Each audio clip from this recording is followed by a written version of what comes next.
जय हिंद दोस्तों, इस प्यारे से यूट्यूब क्लासेस पर आप सभी का स्वागत है।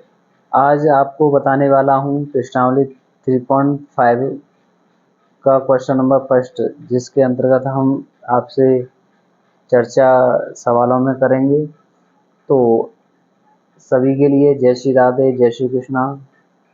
और इस प्यारी सी क्लासेस को बहुत ही प्यारी सी एक्सरसाइज में क्वेश्चन नंबर फर्स्ट है तुम्हारा, निम्नलिखित समीकरणों के युग्मों में से किसका अद्वितीय हल है, किसका कोई हल नहीं है, या किसके अपरिमित रूप से अनेक हल हैं।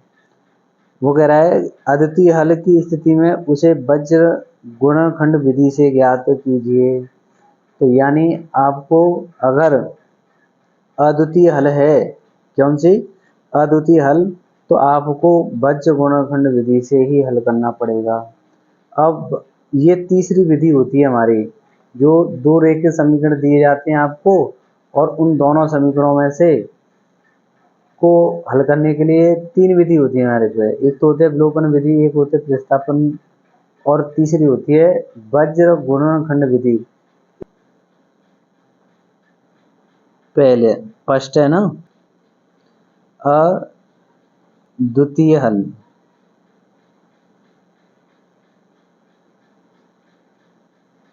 अद्वितीय हल कब होंगे? जब आपके पास स्थिति कैसी बनेगी, a1 upon a2 not equal to b1 upon b2। यदि आपके पास समीकरण के युग्म इस तरीके से दिए जाते हैं तो आपको वहां पर अद्वितीय हल कहना पड़ेगा। फिर आता है नंबर 2, अगर युग्मों का कोई हल नहीं होगा तो वो किस तरीके से आपको दिए जाएंगे। यहाँ पर देखो, a1 अपॉन a2 बराबर b1 upon b2 not equal to c1 upon c2। तो यहाँ पर आपको इस तरीके से, यानी आपको तीसरा है अपरिमित रूप से अनेक हल। अपरिमित रूप से अनेक हल, अनेक हल। अनेक हल कब होंगे? जब आपके पास तीनों मान कैसे होंगे, युग्म, समीकरण के युग्म तीनों कैसे होंगे, a1 upon a2 b1 upon b2 c1 upon c2, तीनों बराबर आ जाएंगे तो वो कैसे होंगे, अपरिमित रूप से अनेक हल होंगे। ठीक है, अपरिमित रूप से अनेक हल, यानी आप इन्हें संपाती भी कह सकते हैं। और कौन से ये संपाती,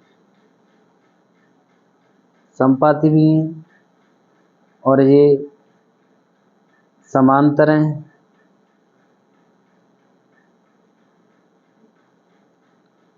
और ये आपके प्रतिच्छेद हैं। कौन से? प्रतिच्छेदी, प्रतिच्छेदी रेखाएं। इस तरीके से आपको दिया गया है। तो अद्वितीय कब होंगे, a1 upon a2 not equal to b1 upon b2। युग्मों का कोई हल नहीं होगा, a1 upon a2 b1 upon b2 not equal to c1 upon c2। अपरिमित रूप से अनेक हल हैं, a1 upon a2 b1 upon b2 not equal to c1 upon c2। अगर आपको इसके स्थिति में दिए गए हों तो आपको स्थिति देखकर बता देना है कि ये समीकरण किस दिशा में जा रहे हैं। चलो आइए देखते हैं। अगर आपका कंडीशन ये बनना है तो आपको कौन सी लगानी है विधि, वज्र गुणनखंड विधि बनानी है। कौन सी बनानी है, वज्र। तो यहाँ पर देखते हैं question number first, question number पहले का फर्स्ट देखो। तो यहाँ पर x माइनस के 3y माइनस के 3 इक्वल टू 0, और यहाँ पर 3x माइनस के 9y माइनस के 2 इक्वल टू 0। ये समीकरण फर्स्ट है और ये समीकरण सेकंड है। और यहाँ पर लिखोगे हल। क्या लिखोगे बेटा, हल। और यहाँ पर आप क्या करोगे, समीकरण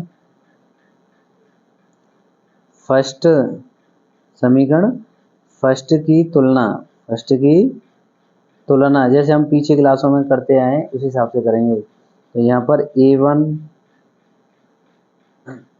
क्या करेंगे, A1x प्लस के B1y प्लस के C1 इजिकल टू 0 से करोगे और आगे सॉल्व कर दोगे। तो यहाँ पर से करने के बाद A1 बराबर आपका मान 1 होगा, B1 बराबर -3 होगा और C1 बराबर -3 होगा।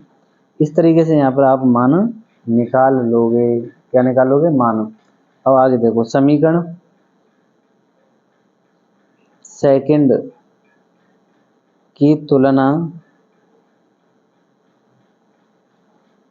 A2x प्लस के B2y प्लस के C2 इजिकल टू 0 से, इससे करोगे और आगे बढ़ जाओगे। तो यहाँ पर आप क्या करोगे, A2 बराबर 3, B2 बराबर -9 और C2 बराबर -2।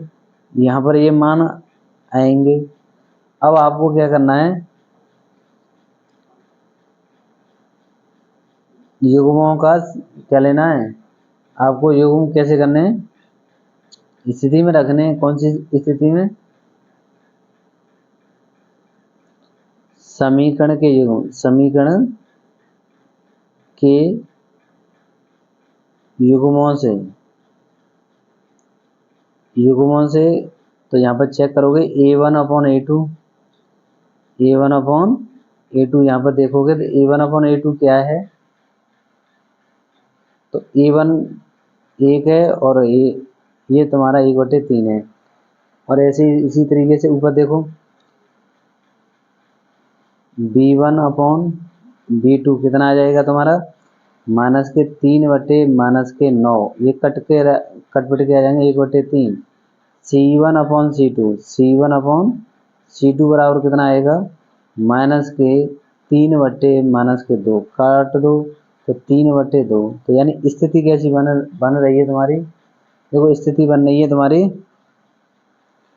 A1 upon A2 B1 upon B2 not equal to C1 upon C2। ये कैसे हैं तुम्हारे समांतर हैं। कैसे हैं ये समीकरण के युग्म, कैसे हैं, जहां लिखोगे, जहां समीकरण के युग्मों का, समीकरण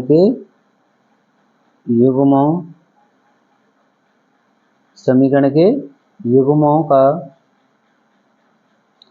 तो देखो यहाँ पर कौन सी स्थिति है, का कोई हल नहीं है, कोई हल नहीं है।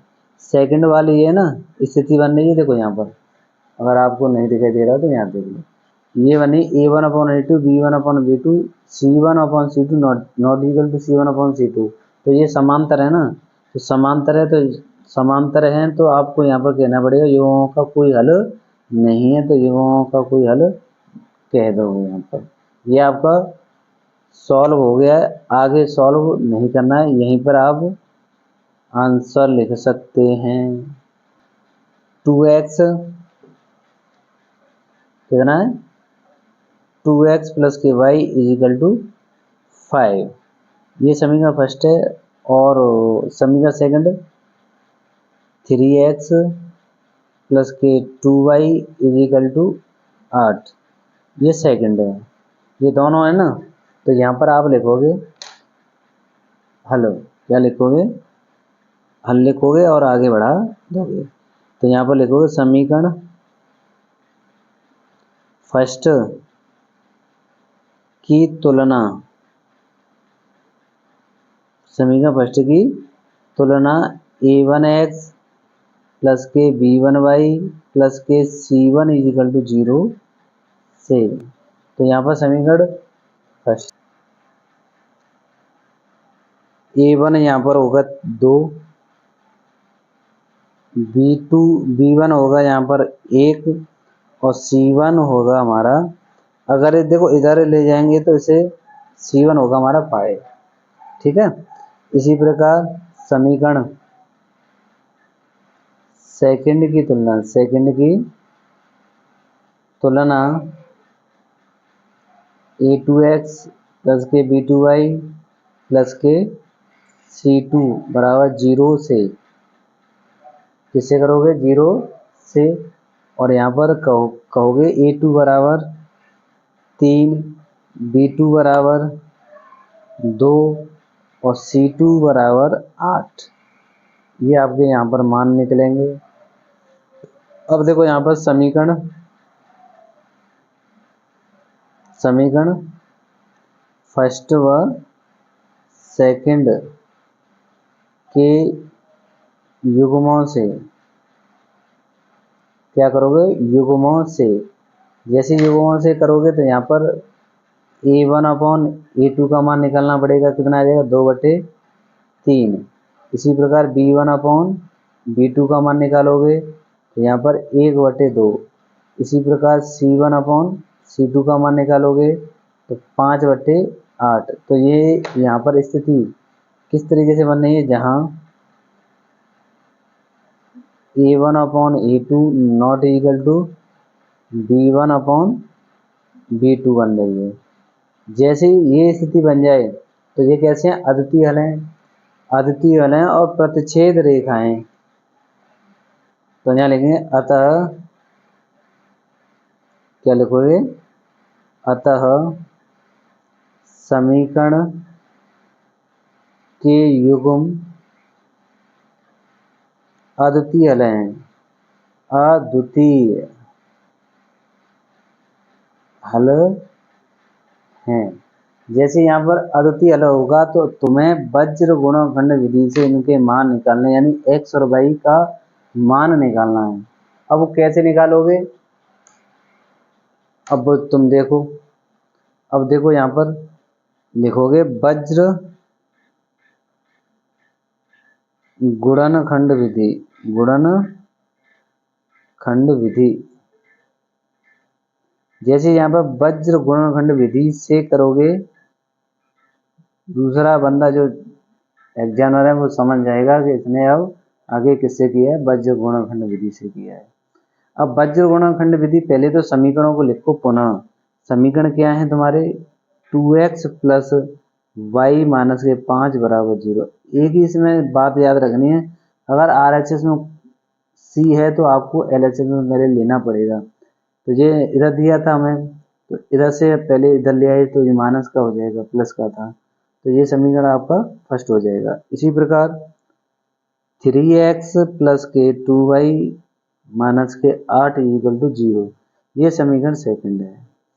अब यहाँ पर समीकरण फर्स्ट और सेकंड है तो यहाँ पर आप करोगे, वज्र गुणनखंड विधि क्या कहती है? तो ध्यान रखना, वज्र गुणनखंड विधि कहती है जैसे x लोगे तो यहाँ पर y का गुणांक और c का गुणांक दोनों का गुणा करोगे और फिर घटाओगे क्या? y का गुणांक माइनस इन दोनों का गुणा करोगे तो उसे घटा दोगे। तो यहाँ पर सबसे पहले क्या लिखोगे? x अपॉन, x का करोगे तो पहले x को छुपा लो, बाकी के इन दोनों का गुणा करो, तो ये बन जाएगा कितना? 1 गुणा माइनस का 8। ठीक, फिर माइनस लगा लो, फिर इन दोनों का गुणा करोगे तो यहाँ पर बनेगा 2 इंटू माइनस के 5, 2 इंटू माइनस के 5। फिर करोगे y अपॉन y, फिर y का मान छुपा लो आप। जैसे y को छुपाओगे तो यहाँ कितना आ रहा है? यहाँ आ रहा है 5। कितना आ रहा है? 5। 5 का गुणा 3 में करोगे, माइनस का 5 गुणा 3, फिर करोगे माइनस, फिर 8 का गुणा 2 में करोगे तो यहाँ पर 2 गुणा माइनस के 8। फिर एंड में 1 बटे क्या करोगे? 1 के अपॉन करोगे। जैसे 1 के अपॉन करोगे तो c को दाबोगे। अब c, जैसे c को दाबोगे तुरंत ऑप्शन यहाँ आ जाएगा, 2 का गुणा 2 से करोगे, 2 का गुणा 2 से करोगे माइनस 1 का 3 का गुणा 1 से करोगे। चूंकि x y का गुणांक 1 है ना, तो 3 का गुणा 1 में करोगे, 3 गुणा 1। अब आगे देखो x अपॉन, यहाँ पर देखो 8 एकन 8, 5 दूनी 10। अब देखो ये माइनस और ये माइनस दोनों प्लस हो जाएंगे तो 10, बराबर वाई अपॉन ये कितना आ जाएगा 5×3 = 15 माइनस के 8 और प्लस माइनस के 2, तो यहाँ पर प्लस के 16 बराबर 1/2×2 = 4 -3। अब यहाँ पर और सॉल्व करो इसे, तो यहाँ पर करोगे x/2, 10 में से 8 जाएगा तो 2 बचेगा, y/1, 16 में से 15 जाएगा तो 1 बचेगा, और 4 में से 3 जाएगा तो 1/1। ये आपके पास स्थिति बन जाएगी। ठीक है। अब एक पहली बात तो ये है कि x बराबर इसे लोगे पहली बार, फिर y बराबर इसे मानोगे, दोनों को मानोगे। अब दोनों को मानने के लिए तुम्हें क्या करना पड़ेगा, अब यहाँ पर x/2 = 1, तो यानी सीधा सीधा निकलेगा x = 2, x = 2। इसी प्रकार तुम्हें y/1 1 मानना पड़ेगा, तो 1/1 है ना, तो 1/1 का मतलब 1 ही होगा, और 1 का गुणा 1 हम करेंगे तो y बराबर भी 1 आ जाएगा। तो ये मान आपके निकले x = 2 और y = 1, यही आपके आंसर होंगे। क्या होंगे? आंसर होंगे। ठीक, तो ये हमारा क्वेश्चन फर्स्ट और सेकंड कंप्लीट है। तो अच्छे से आपको डिटेल में बताया गया है, और आप अच्छे से नोट करें बहुत अच्छे से। और इसी हमारा अगर आपने चैनल सब्सक्राइब नहीं किया तो चैनल को अवश्य सब्सक्राइब कर लें, क्योंकि इस वीडियो में पता नहीं दोबारा मुलाकात कब होगी। तो मेरे प्यारे साथियों, वीडियो को लाइक और शेयर अवश्य करें, और चैनल को सब्सक्राइब करना ना भूलें। जय हिंद, जय भारत, वंदे मातरम।